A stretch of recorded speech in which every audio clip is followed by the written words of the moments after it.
ንቃተ ህግ የኢፌዴሪ ፍትህ ሚኒስቴር ከፋና ሚዲያ ኮርፖሬሽን ጋር በመተባበር ለማህበረሰቡ ንቃተ ህግ ይፈጥራል። የአውሮፓ ህብረት ለኢትዮጵያ የወንጀል ፍትህ አስተዳደር ባደረገው የገንዘብ ድጋፍ የቀረበ ዘውትር ሰኞ ረፋድ 5:30 ይቀርባል። ንቃተ ህግ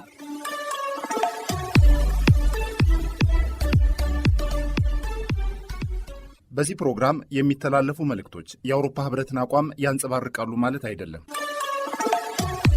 ሰላም ጤና ይስጥልን የተወደዳችሁ አድማጮቻችን፣ ሳምንታዊው የንቃተ ህግ ዝግጅታችን ሰዓቱን ጠብቆ መደመጡን ጀምሯል። በቆይታችን መረጃ እናጋራችኋለን፣ የሙዚቃ ግብዣም ይኖረናል። የምርጫ ቅስቀሳ ስርዓትና ክልከላዎችን መተላለፍ የሚያስከትለውን ተጠያቂነት በተመለከተ በዋናነት እንመለከተዋለን። እስከ ዝግጅታችን ፍጻሜ ድረስ አብራችሁን ትቆዩ ዘንድ ጋበዝናችሁ። በተከታይነት ብሩክ ድንቁ መረጃ ያስደምጠናል። አብራችሁን ቆዩ።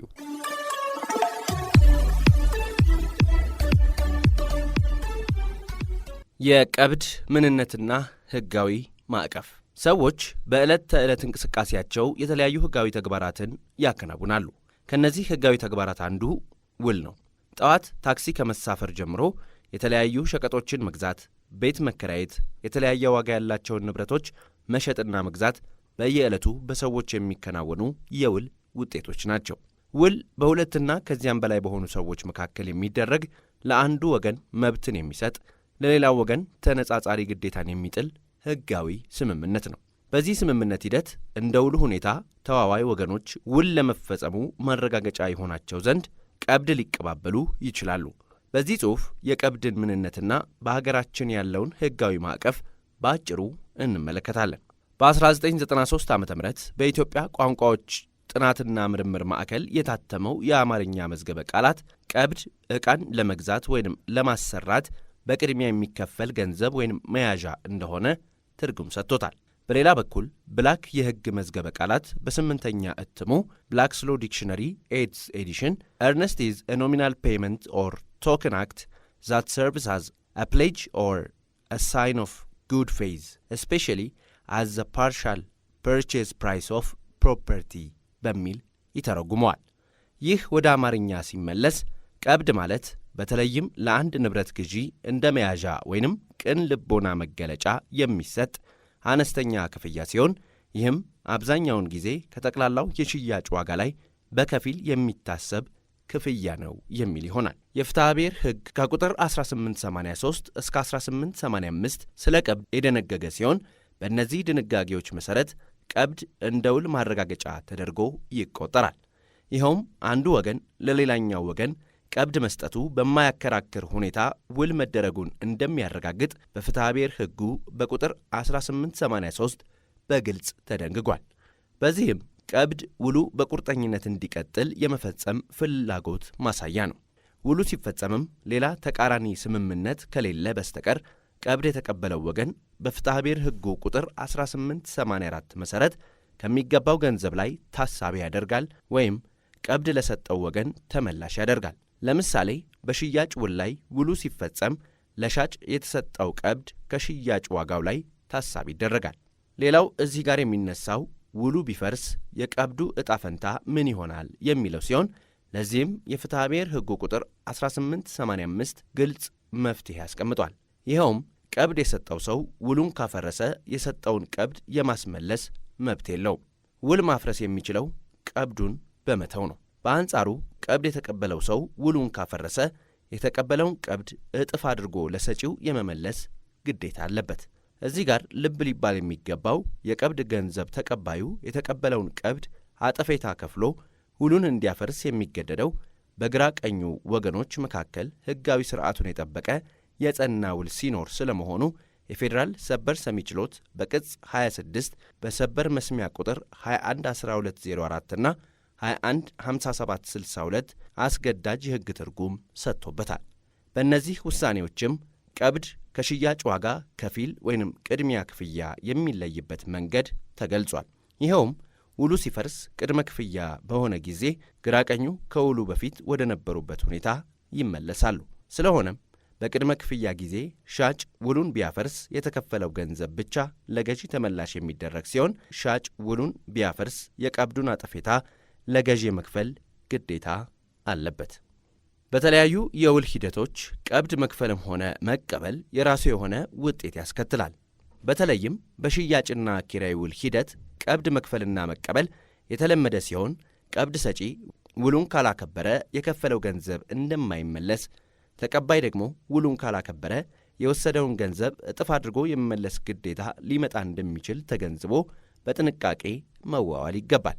ከዚህም በተጨማሪ ውሉ አስፈላጊ የሆኑ ሕጋዊ ፎርማሊቲዎችን መጠበቅና ቀብድ መሆኑ በግልጽ መስፈር እንዳለበት ግንዛቤ ሊወሰድ ይገባል።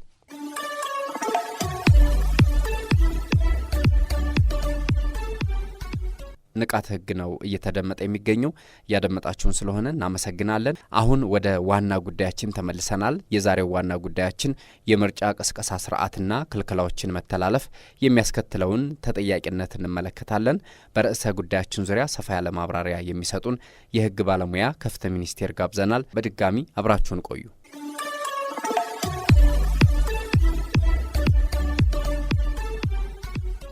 ምርጫ የዜጎች የሉዓላዊነት መገለጫ፣ የዲሞክራሲ ስርዓት ግንባታ ዋነኛ ምሰሶና ሕዝብ በሀገሩ የወደፊት ዕጣ ፈንታ ላይ ቀጥተኛ ተሳትፎ የሚያደርግበት የዲሞክራሲ ሂደት ነው። በኢፌዴሪ ሕገ መንግስት አንቀጽ 102 ንዑስ አንቀጽ 1 መሰረት በፌዴራልና በክልል የምርጫ ክልሎች ነጻና ትክክለኛ ምርጫ በገለልተኝነት እንዲካሄድ ከማንኛውም ተጽዕኖ ነጻ የሆነ ብሔራዊ የምርጫ ቦርድ እንዲቋቋም ተደንግጎ ይገኛል።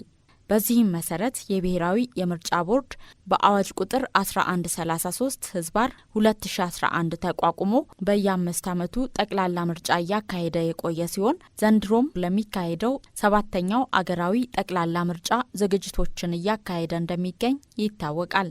በአንድ ሀገር ውስጥ ሰላማዊ ነጻና ፍትሐዊ ምርጫ እንዲካሄድ ከሚያስችሉ ተግባራት መካከል የምርጫ ተፎካካሪዎች ከድምጽ መስጫ ቀን በፊት የሚያከናውኑት የምርጫ ቅስቀሳ ሂደት ከፍተኛ አስተዋጽኦ አለው። የሀገራችንም የምርጫ ቅስቀሳ ስርዓት በዋነኛነት የፖለቲካ ፓርቲዎች ምዝገባና የምርጫ ስነ ምግባር አዋጅ ቁጥር 1162 ህዝባር 2011 መሰረትና በተጨማሪም በየምርጫ ወቅቱ በሚወጡ የጠቅላላ ምርጫ ማስፈጸሚያ የስነ ምግባር ስርዓት ደንቦች ይመራል። እንዳወቀ ፍስሐ ባላለው በፍትህ ሚኒስቴር የንቃተ ሕግ ትምህርትና ስልጠና ዳይሬክቶሬት አቃቢ ሕግ ነኝ። ከምርጫ ምንነት ጋር በተያያዘ ምርጫ ሲባል በዋነኛነት የዲሞክራሲያዊ ሂደት አንዱ መገለጫ ነው። ሰዎችም ዲሞክራሲያዊ የሆነ መብታቸውን የወደፊት አስተዳዳሪያቸውን ወይንም ደግሞ ሀገር ሊመራ ይገባል ብለው የሚያስቡትን ግለሰብ ሊሆን ይችላል፣ የፖለቲካ ፓርቲ ሊሆን ይችላል፣ የሚመርጡበት ሂደት መሆኑን በጥቅሉ መገንዘብ ይቻላል። ከትርጉም አንጻር ካየነው የምርጫ ምንነት በተመለከተ በምርጫ ቦርድ ማቋቋሚያ አዋጅ 1133 ህዝባር 2011 አንቀጽ 2 ንዑስ ቁጥር 4 እንዲሁም የምርጫ የፖለቲካ ፓርቲዎች ምዝገባና የምርጫ ስነ ምግባር አዋጅ ቁጥር 1162 ህዝባር 2011 አንቀጽ 2 ንዑስ ቁጥር 5 ስር ትርጉም ተሰጥቶት እናገኛለን። በእነኚህም ህጎች ላይ የተሰጠው ትርጉም ምርጫ ማለት በፌዴራልና በክልል ህገ መንግስታት እንዲሁም በሌሎች አግባብ ባላቸው ህጎች መሰረት የሚካሄድ የጠቅላላ የአካባቢ የማሟያ ወይንም የድጋሚ ምርጫ መሆኑን ተደንግጎ ይገኛል።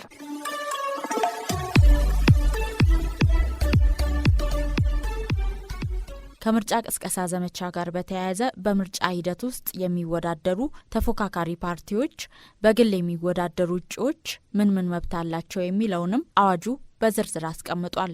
በአዋጅ ቁጥር 1162 ህዝባር 2011 አንቀጽ 43 ንዑስ ቁጥር 1 መሰረት አንድ እጩ ተወዳዳሪ በእጩነት ተመዝግቦ የመታወቂያ ካርድ ካገኘበት ቀን አንስቶ ምርጫው 4 ቀን እስኪቀረው ድረስ ከአስተዳደሩም ሆነ ከማዘጋጃ ቤት ፍቃድ መጠየቅ ሳያስፈልገው በጽሁፍ በማሳወቅ ብቻና ህጋዊ ግዴታዎቹን በማክበር በራሱም ሆነ በደጋፊዎቹ አማካኝነት የድጋፍ ስብሰባዎችን የመጥራት ወይም ሰላማዊ ሰልፍ የማደራጀት መብት እንዳለው ተደንግጎ እናገኛለን። ሌላኛው ከምርጫ ቅስቀሳ ሂደት ጋር ተያይዞ የሚነሳው መብት ምንድነው? ተወዳዳሪ ፓርቲዎች ወይም ተፎካካሪ ፓርቲዎች ለምርጫ ውድድሩ ይጠቅሙኛል ብለው የሚያስቧቸውን መረጃዎች ከቦርዱ ወይንም ደግሞ ከምርጫ ቦርድ የማግኘት መብት እንዳላቸው በዚህ አዋጅ ላይ ተደንግጎ ይገኛል። ሌላኛው በመንግስት ቁጥጥር ስር ያሉትን የመገናኛ ብዙሃን ማለትም ያው ሬዲዮ ሊሆን ይችላል፣ ቴሌቪዥን፣ ጋዜጦችን ተወዳዳሪ የፖለቲካ ፓርቲዎች ያለ አድሎና ነፃ የአየር ሰዓት አግኝተው የመጠቀም መብት ያላቸው ሲሆን እነዚሁኑ ተቋማት የሚያስተዳድሩ የመንግስት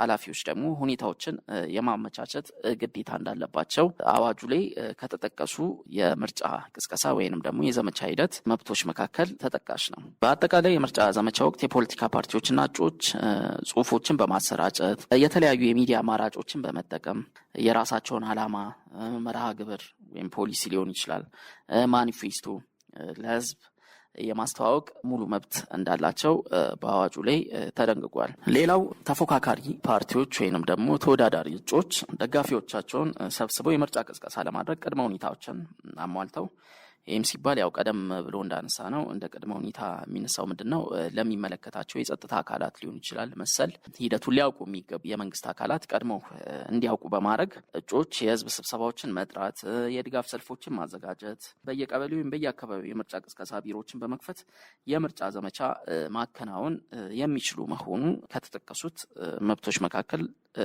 ሊጠቀስ ይችላል። ሌላኛው ማንኛውም እጩ ወይም የፓርቲ አባል በቅስቀሳ ወቅት ከአካላዊ ጥቃት፣ ከህገወጥ እስራት፣ ከማስፈራራት ወይም ከማንገላታት የመጠበቅ መብት እንዳለው በአዋጁ ላይ ተደንግጎ የሚገኝ ሲሆን መንግስትም ለሁሉም ተወዳዳሪዎች እኩል የደህንነት ጥበቃ የማድረግ ግዴታ እንዳለበት ደግሞ ከአዋጁ መገንዘብ እንችላለን። በምርጫ ቅስቀሳ ወቅት እጩ ተወዳዳሪዎች፣ ተፎካካሪ ፓርቲዎች ምን መብት አላቸው?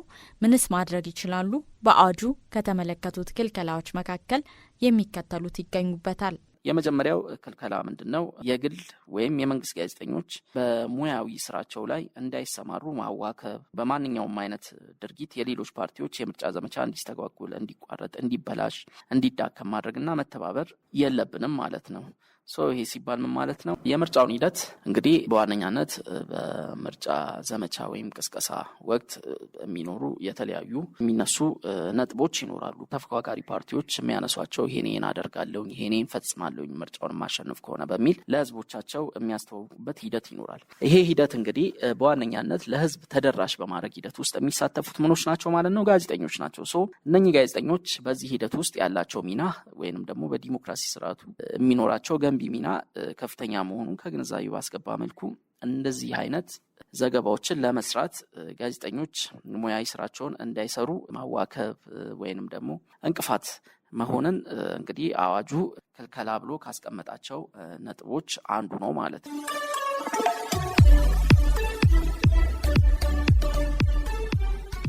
ሌላው እጩ ተወዳዳሪዎች ወይንም ደግሞ የፖለቲካ ፓርቲዎች ማድረግ የሌለባቸው ይህ ሲባል እንግዲህ እጩ ተወዳዳሪዎች ወይንም ደግሞ የፖለቲካ ፓርቲዎች ብቻ ሳይሆኑ ደጋፊዎቻቸውም ሊሆኑ ይችላሉ ሊያደርጓቸው ከማይገቡ ነገሮች ወይንም ደግሞ ከተከለከሉ ተግባራት መካከል የሌሎች የፖለቲካ ፓርቲዎች ወይም እጩ ተወዳዳሪዎች የምርጫ ማስታወቂያ፣ በራሪ ጽሁፍ ወይም ፖስተር እንዳይሰራጭ ማወክ የሚለው ነው። ይህም እንግዲህ በተለያዩ አይነት መልኮች ሊገለጽ ይችላል። ለምሳሌ ያህል የምርጫ ማስታወቂያዎችን ሲለጠፉ በማንሳት ሊሆን ይችላል። የተለያዩ በራሪ ጽሁፎች እንዳይዳረሱ ወይንም ሰብስቦ በመደበቅ በእንደዚህ አይነት መልክ ፖስተሮች ሊሆኑ ይችላሉ። የተለያዩ እጩ ተወዳዳሪዎች ወይንም ደግሞ የፖለቲካ ፓርቲዎች ፖስተራቸውን በየቦታው በሚለጥፉ ሰዓት ማህበረሰቡ ጋር ተደራሽ እንዳይሆኑ የእጩዎችን የተወዳዳሪ ፓርቲዎችን እሳቤ ለማህበረሰቡ ለማስረጽ በሚሄዱበት ሰዓት ይሄ ነገር እንዳይከናወን እንቅፋት ሊሆኑ የሚችሉ ማንኛውንም አይነት ተግባራት ማከናወን እንደሌለብን እንግዲህ አዋጁ ላይ በግልጽ በክልከላ መልክ ከተቀመጡት መካከል እንደሚገኝ መገንዘብ ይኖርብናል። ሌላው በአዋጁ የተቀመጠው ክልከላ እንግዲህ ምንድነው? የሌሎች የፖለቲካ ፓርቲዎች ወይም እጩ ተወዳዳሪዎች ፖስተሮችን ማበላሸት፣ ማጥፋት ወይም በሌላ ማንኛውም መንገድ እንዳይታይ ወይም እንዳይነበቡ ማድረግ የለብንም ማለት ነው። ይሄ እንግዲህ ቅድም ካነሳው ነው ጋር የሚያያዝ ነው። ብዙ ጊዜ በተለያየ አይነት መልኩ እንሰማለን። ፖስተሮች ተቀደዱ ሲባል እንሰማለን፣ ወይም ደግሞ እንዲጠፉ ተደረጉ፣ ወይም ደግሞ ፖስተሮች የተለጠፉበት እንትን ላይ ቀለም በመቀባት ሊሆን ይችላል። የተለያዩ ጽሁፎችን በመጻፍ ሊሆን ይችላል በላዩ ላይ፣ ወይም ላዩ ላይ ደግሞ ሌላ ፖስተርም ምን በለው ሌላም አይነት ወረቀቶችን በመለጠፍ እንዳይታይ እንዳይነበቡ የማድረግ ስራዎች ሊሰሩ የሚችሉበት ሁኔታ አለ። እነኝን ነገሮች አዋጁ ክልክል እንደሆኑ በግልጽ ደንግጎ ይገኛል። ሌላኛው ሌሎች የፖለቲካ ፓርቲዎች ህዝባዊ የድጋፍ ሰልፍ፣ ስብሰባ፣ የእግር ጉዞ፣ ሰላማዊ ሰልፍ እንዳያደርጉ በአመራሩ ሊሆን ይችላል በአባላቱ ወይም በደጋፊዎቹ አማካኝነት ማገድ፣ ማወቅ፣ ቅስቀሳ ማድረግ ወይም በሌላ በማንኛውም መንገድ ማደናቀፍ የተከለከለ ስለመሆኑ ተደንግጓል። ይህ ክልከላ እንግዲህ ቀጥታ መገንዘብ እንደሚቻለው ምንድነው ክልከላው ሁልጊዜ ከተቀናቃኙ ፖለቲካ ፓርቲ ብቻ ሊመጣ የማይችል ሳይሆን የተቀናቃኝ የፖለቲካ ፓርቲ ደጋፊዎችም እንደዚህ አይነት እንቅፋት ሊፈጥሩ የሚችሉበት ሁኔታ ይኖራል። እንደዚህ አይነት እንቅፋቶችም ጭምር ማድረግ የማይቻል ስለመሆኑ በአዋጁ ላይ በግልጽ ተደንግጎ ይገኛል። ሌላኛው ከምርጫ ቅስቀሳ ወይም ዘመቻ ጋር ተያይዞ የተቀመጠው ክልከላ ምንድነው?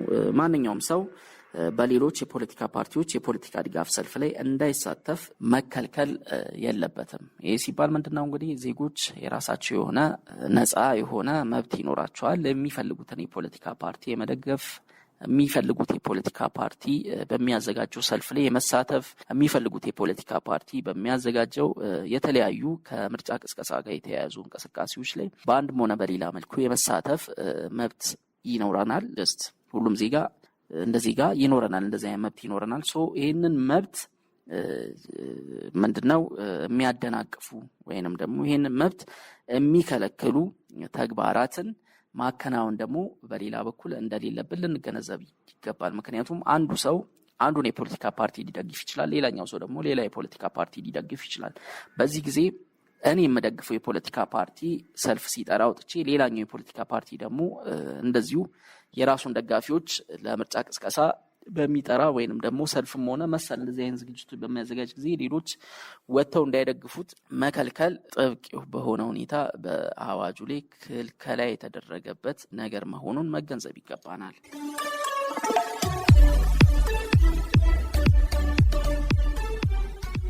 የተጠቀሱትን የምርጫ ዘመቻ ክልከላዎችን መተላለፍ በአዋጁ መሰረት በምርጫ ቦርድ ሊተላለፍ የሚችለው አስተዳደራዊ ቅጣት እንደተጠበቀ ሆኖ ማንኛውም ሰው ምርጫን ለማወክ ወይም እንዳይካሄድ ለማድረግ በምርጫው ሂደት ውጤት ላይ ጫና ለመፍጠር በማሰብ ጥላቻን ወይም ፍርሃትን የሚቀሰቅስ በምርጫው ሂደት በምርጫ ውጤት ላይ ጫና የሚፈጥር የሐሰት መረጃ አሳትሞ ያሰራጨ ወይም ለማሰራጨት ሙከራ ካደረገ የፖለቲካ እንቅስቃሴዎች፣ የመራጮች ወይም የፓርቲዎችን መብት አስመልክቶ የተጣሉ ክልከላዎችን ከጣሰ ተጠያቂ ይሆናል። ከብር 30,000 እስከ ብር 50,000 የገንዘብ መቀጮ ወይም ከ6 ወር በማያንስ ወይም ከ1 ዓመት በማይበልጥ ቀላል ስራ ሊቀጣ እንደሚችል በአዋጁ አንቀጽ 157 ንዑስ ቁጥር 3 ህዝባር ለ እና ረ ስር ተደንግጎ እናገኛለን። በዚሁ አዋጅ አንቀጽ 158 ስር ተደንግጎ የሚገኘው ነው። በዚህ አንቀጽ መሰረት ማንኛውም ሰው ምርጫ ከተጀመረበት ቀን አንስቶ ውጤት እስከሚገለጽበት ቀን ድረስ የማንኛውንም እጩ ተወዳዳሪ ፖስተር ወይም የምርጫ ማስታወቂያ ያበላሸ፣ ያስወገደ ወይም የቀደደ እንደሆነ ከ1 ዓመት በማይበልጥ እስራት ወይም በመቀጮ እንደሚቀጣ ተደንግጓል። ከፍ ሲል ያነሳናቸው ቅጣቶች እንግዲህ በአዋጁ ላይ ተደንግጎ የሚገኙ ናቸው። በሌላ በኩል ደግሞ ከአዋጁ በመለስ የወንጀል ሕጋችንን አንቀጽ 467 የተመለከትን እንደሆነ በዚህ አንቀጽ መሰረት ማንም ሰው በሕግ የተፈቀደ ከምርጫ ጋር የተገናኘ ህዝባዊ ስብሰባን ወይም የምርጫ ሂደት አግባብ በሌለው በማናቸው መንገድ ያወከ፣ የከለከለ፣ ያደናቀፈ ወይም እንዲቋረጥ ያደረገ እንደሆነ ከ1 ዓመት በማይበልጥ ቀላል እስራትና ከ1,000 ብር በማይበልጥ መቀጮ እንደሚቀጣ ይደነግጋል። በዚህም ህገወጥ ሂደት በሰዎች ወይም በንብረት ላይ የኃይል ድርጊት ተፈጽሞ እንደሆነ ወይም አምባጓሮ ወይም ሙከት ጠባይ ያለው ረብሻ ተነስቶ እንደሆነ አግባብ ያላቸው ድንጋጌዎች በተደራራቢነት ተፈጻሚ እንደሚሆኑ ተደንግጓል ማለት ነው። ይህም ሲባል ምን ማለት ነው? እንግዲህ ቀደም እንዳነሳ ነው ሰዎች በምርጫ ዘመቻ ወቅት ለሚመለከተው አካል በማስታወቅ ሰላማዊ ሰልፍ ማካሄድ ሊሆን ይችላል። የተለያዩ ከምርጫ ጋር የተያዙ ስብሰባዎችን ማከናወን የሚችሉበት ሁኔታ እንዳለ ተደንግጓል። እነኝን በአዋጁ የተሰጡ መብቶችን በምናከናውን ጊዜ በሌላ በኩል ደግሞ ሌሎች ይሄ መብታችንን ኤክሰርሳይዝ እንዳናረግ እንቅፋት የሚሆኑበት ሁኔታ ሊኖር ይችላል። በዚህ ሂደት ውስጥ ይህንን መብት እንዳናከናውን ወይንም ደግሞ እንዳንጠቀምበት ያደናቀፉን አካላት የሚኖርባቸው የህግ ተጠያቂነት ከፍ ሲል ያነሳ ነው የወንጀል ተጠያቂነት እንዳለባቸው ሆኖ በዛ ሂደት ውስጥ ደግሞ አምባጓሮች እንበልና የተለያዩ ረብሻ በመፍጠር ሊሆን ይችላል። የተለያዩ ግጭቶች እንዲነሱ በማድረግ የሰው ህይወት ላይ ጉዳት ካደረሱ በንብረት ላይ ጉዳት የሚያደርሱበት ሁኔታ ካለ መሰል እንደዚህ አይነት ጥፋቶች ደግሞ ለነኚው ጥፋቶች የተደነገጉ የህግ ማዕቀፎች በተደራራቢነት ምን ይሆናሉ ማለት ነው? ተፈጻሚ ይሆኑባቸዋል ማለት ነው። ህጉን ተላልፎ የሚገኙ ሰዎች ላይ በአጠቃላይ ምርጫ የአንድን ሀገር ቀጣይ የፖለቲካ የኢኮኖሚና ማህበራዊ ጉዳዮችን አቅጣጫ የሚወስንና የሚመራ መንግስት ወደ ስልጣን የማምጫ ሂደት በመሆኑ በምርጫው የሚወዳደሩም ሆነ በመራጭነት የሚሳተፉ ዜጎች በሂደቱ ውስጥ የሚኖራቸው ተሳትፎ ህግና ስርዓትን ያከበረ ሊሆን ይገባል ማለት ነው።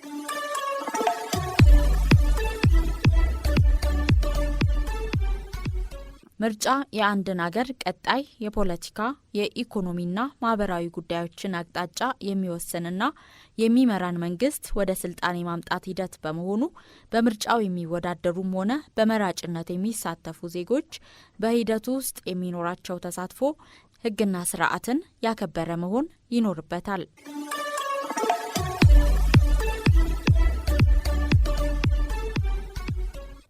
ለዛሬው ያሰናዳነው የንቃተ ህግ ዝግጅታችን ያደመጣችሁትን ይመስል ነበር። የፕሮግራሙ አዘጋጅና አቅራቢ ትህትና ካሳውን ስትሆን ቢኒያም አስናቀ ፕሮግራሙን እየመራሁ አብሬያችሁ ቆየሁ።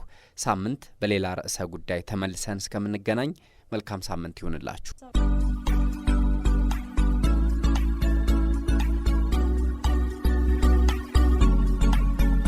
ንቃተ ህግ ንቃተ ህግ የኢፌዴሪ ፍትህ ሚኒስቴር ከፋና ሚዲያ ኮርፖሬሽን ጋር በመተባበር ለማህበረሰቡ ንቃተ ህግ ይፈጥራል። የአውሮፓ ህብረት ለኢትዮጵያ የወንጀል ፍትህ አስተዳደር ባደረገው የገንዘብ ድጋፍ የቀረበ ዘውትር ሰኞ ረፋድ 5:30 ይቀርባል። ንቃተ ህግ